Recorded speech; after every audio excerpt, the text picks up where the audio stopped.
Let's get right into it. Number 1. Your brain thinks you're a toddler. Imagine a 2-year-old in a grocery store. You tell them don't touch the candy, and what do? They lock eyes with you, grab the Snickers, and sprint like they're in the Olympics. Congratulations, that toddler is basically your brain when faced with deadlines.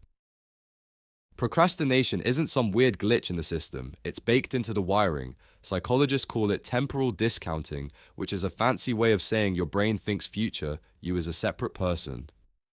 Deadline next week. That's not your problem, that's future you's problem. You don't even know that guy. Present you, however, wants to binge watch cooking shows despite never touching a frying pan. The brain's reward system is like a toddler on Red Bull. It screams for immediate fun and throws a tantrum at anything long term. Studying, ugh. Taxes, nightmare. But scrolling TikTok, that's dopamine on tap. Baby, it's instant candy. Here's the kicker, your brain knows it's screwing you. MRI studies show your prefrontal cortex, the part responsible for long-term planning, goes suspiciously quiet when you're tempted to procrastinate. Meanwhile, your limbic system, the emotional toddler, is jumping on the bed, screaming, do it later. So yeah, your brain isn't lazy, it's just really bad at adulting. Think of it less like having bad habits and more like being babysat by a toddler who insists ice cream is a food group. Number 2, fear of success is real. We all know about fear of failure. That's the classic, what if I suck? What if I embarrass myself? But here's the creepy plot twist, sometimes what really terrifies you is winning.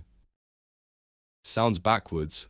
Right, imagine you finally get that dream job or ace that class. Yay! Balloons, confetti.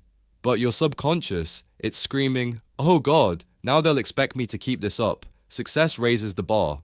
If you nail it once, people assume you'll keep delivering. That pressure is like a psychological hangover before the party even starts. This fear of success actually has a name: imposter syndrome's evil twin. It's why some students procrastinate even though they're fully capable. If they don't try, they can always blame laziness instead of lack of talent. It's a weird self-protection move, fail because you didn't try, and at least your ego gets to sleep at night. Plus, success can come with side effects: jealousy from friends, higher expectations, or even gasp more responsibility. Your brain, sensing all this, basically says, no thanks. Let's stay mediocre where it's safe. So the next time you find yourself scrolling instead of working, ask, are you afraid of failing or secretly terrified of being the office's new golden child? Either way, you'll still be staring at an untouched Word doc.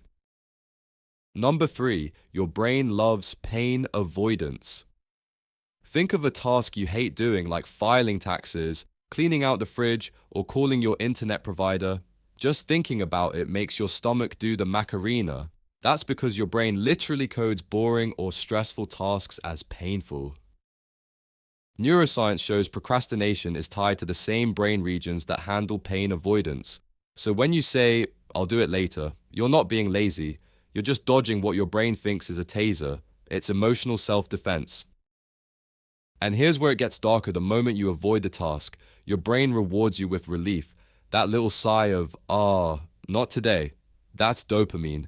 Your brain is basically training you like a dog avoid work. Get treat, repeat forever. It's Pavlov's laziest experiment. This is why even tiny tasks snowball. That one email you don't reply to today becomes a mountain tomorrow. But instead of climbing it, you build a shrine to Netflix at the bottom and pretend the mountain doesn't exist. So yeah, procrastination isn't about poor time management, it's about avoiding pain, like a medieval peasant avoiding the plague. Only in your case, the plague is opening Excel. Number 4, the perfectionist's curse. You'd think perfectionists get things done. Right, wrong. Perfectionists are the kings and queens of procrastination. Their whole vibe is, if I can't do this flawlessly, then I'm not doing it at all. Which sounds noble, until you realize it's just procrastination with extra eyeliner. Here's the twisted part. Perfectionists don't avoid work because they're lazy. They avoid it because the thought of doing it imperfectly feels like social death. Writing a report. Suddenly you're imagining your co-workers laughing at your typos and staging an intervention. Designing a presentation. You picture the boss pausing mid-meeting to announce, wow, Karen really peaked in 2019. The irony, waiting until the last minute guarantees imperfection. It's like trying to bake a wedding cake with 3 hours and a microwave. But the procrastinator brain convinces itself, if I fail, at least I didn't give it my all. That way, your ego stays safe, tucked under its security blanket of excuses. So yeah, perfectionism isn't the opposite of procrastination. It's basically procrastination in a tuxedo. It looks fancy, but it still leaves you crying into your deadline at 2 a.m. Number 5. The instant gratification gremlin. Picture a tiny gremlin that lives in your brain. Its job to scream every time you try to focus. Hey, wanna watch just one video? The gremlin doesn't care that you've got a 10-page essay due. It just wants you to refresh Instagram like it's an Olympic sport. This is the dopamine trap. Your brain rewards you for fast, shiny, easy stuff cat videos, snack runs, memes that only make sense at 3 a.m., long-term projects. They're like trying to feed your dopamine gremlin plain boiled chicken. You. Scientists call this present bias. You overvalue rewards you can get right now and undervalue the rewards you'll get later. Writing your thesis might mean graduation, but that's months away. Meanwhile, that video of a raccoon stealing cat food is available immediately. Guess which one your gremlin chooses? And the worst part, every time you give in, you reinforce the cycle. You train the gremlin to expect instant snacks. Before you know it, you're out here chasing tiny dopamine hits while your big goals starve in the corner. It's like feeding a Tamagotchi junk food until it dies, except the Tamagotchi is your career. Number 6. Decision fatigue is real. Ever stare at your to-do list, feel your soul leave your body, and decide a 3-hour nap is the only reasonable choice? That's decision fatigue. Basically, your brain has a battery for making choices. Every, do I send this email or should I have a bagel, drains it a little. By the time you hit the big stuff, you're running on fumes. Studies show judges literally hand out harsher sentences before lunch because their decision-making batteries are fried. Now, if judges can't make fair calls on human freedom, what chance do you have against that Excel spreadsheet? The more choices you face, the more your brain stalls. Should you start with task A or task B? Should you make an outline or dive right in? That indecision feels so exhausting that just doing nothing seems like a life hack. Spoiler, it's not. That's why Steve Jobs wore the same black turtleneck every day. He wasn't a fashion minimalist, he just didn't want to waste brain juice deciding between blue or grey. Meanwhile, you're out here debating fonts for your essay title while the essay itself rots. So yeah, procrastination isn't always about laziness. It can be your brain short-circuiting under the weight of too many choices. Think of it like your mental Wi-Fi buffering while Netflix mocks you with a spinning wheel. Number 7. Adrenaline junkie syndrome. Some people claim they work better under pressure. Translation, they procrastinate so hard they've tricked themselves into thinking panic equals productivity. This is the adrenaline junkie flavor of procrastination, waiting until the last possible second so the fear chemicals in your body hit like a triple espresso.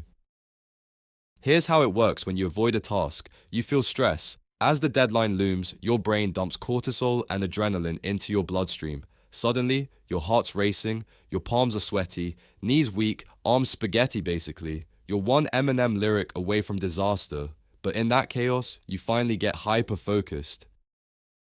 The catch, that's not efficiency, that's survival mode.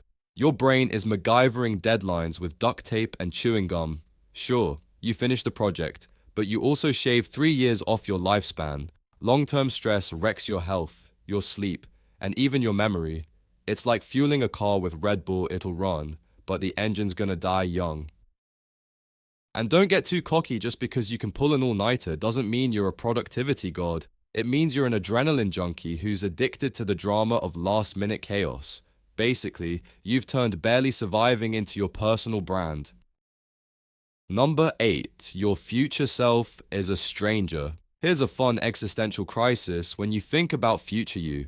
Your brain lights up in the same way it does when you think about a random stranger. Yup, neurologically, future you is just some guy, so of course you keep dumping tasks on him. He's like the roommate you hate but can't kick out. This explains the mental gymnastics of procrastination. I'll do it tomorrow isn't just optimism, it's outsourcing misery to that stranger. And let's be real, you treat future you like garbage. You imagine him pulling all-nighters, dealing with emergencies, juggling impossible schedules, and you shrug, because hey, not your problem. This disconnect is called temporal self-discontinuity, and it's why retirement planning, dieting, and writing that 10,000-word thesis all feel impossible. Taking care of your future self feels like paying rent for someone else's apartment. But here's the kicker: when tomorrow finally rolls around, guess who has to deal with it? Surprise, it's you again. You're the sucker who got tricked by your own brain. Future, you keeps becoming present you, and the cycle repeats. Congratulations, you're both the scammer and the victim in your own psychological Ponzi scheme. Number 9, the task identity crisis. Sometimes procrastination isn't about laziness, it's about identity. Let's say you're writing a novel, but deep down you don't think of yourself as a writer. Every word you type feels like cosplay, like you're just pretending. That gap between who you are and who you want to be is a procrastination black hole. Psychologists call this self-discrepancy theory. When your tasks don't line up with your self-image, you resist them. That's why someone who hates math drags their feet on accounting homework, while a numbers nerd breezes through. It's not about difficulty, it's about identity vibes. This is also why imposter syndrome fuels procrastination. If you don't believe you're the kind of person who nails this project, then every attempt feels like lying, and lying is exhausting, so instead, you doom scroll until the project itself becomes the lie. Oh, I totally meant to do it later. Here's the weird twist: finishing the task could actually fix the identity crisis, but your brain won't let you get that far. Instead, it stalls, building an elaborate fortress of excuses around your fragile ego. Meanwhile, the deadline taps on the glass like a horror movie monster, and you're hiding under the bed. Number 10, revenge on authority. Here's a spicy one. Sometimes procrastination is just you flipping the bird to authority teachers, bosses, parents, or even society itself. It's like your brain muttering, "You can't tell me what to do," while simultaneously not doing the thing you need to do. Psychologists call this psychological reactance. Basically, when you feel like your freedom's being squashed, you resist even if that resistance screws you over. Deadlines, chores, obligations. They all feel like some invisible tyrant breathing down your neck. So you rebel the only way you know how, by watching 6 hours of cooking fails instead of finishing your PowerPoint. The irony: you're not hurting the system, you're hurting yourself. Your boss doesn't get a migraine because you procrastinated, you do. It's rebellion with collateral damage, except the only casualty is your GPA, your paycheck, and your sanity. But deep down, procrastination can feel empowering. Not doing the task becomes a tiny, petty victory. Ha! Take that, oppressive term, paper. Too bad the term paper always wins in the end, showing up like a debt collector with interest. So yeah, procrastination as rebellion is like burning your own house down to spite the landlord. Spoiler, you're still homeless. Number 11, your brain thinks rest is earned. Here's the final kicker: procrastination is often just rest in disguise, but not the healthy, spa day, candle-scented kind of rest. No, it's guilt-soaked, back of your mind, can't enjoy it rest. The kind where you're relaxing with YouTube, but the whole time a little voice whispers, "Shouldn't you be working?" Your brain has this messed up system where it thinks rest must be earned. You can't chill until the work is done. Problem is, the work never gets done, so the rest is never guilt-free. It's like sneaking dessert while the wait is glaring at you. You taste it, but you don't enjoy it. This is why procrastination feels so gross. It's not just wasted time, it's poison time. You're not truly resting and you're not truly working. You're in this cursed middle zone where Netflix can't even make you happy because Excel is whispering from the shadows. And the worst part, that fake rest never recharges you. You're still tired, still guilty, and still behind. It's like charging your phone with a broken cable, sure. It looks like it's plugged in, but your battery's still at 3%. So yeah, procrastination isn't laziness, it's a psychological cocktail of fear, rebellion, pain avoidance, and self-sabotage, shaken and served with a tiny umbrella of guilt. And the truth is, your brain doesn't hate productivity, it just has the impulse control of a raccoon in a dumpster. That's all for today. I'll be making similar videos in the future. Subscribe to see them.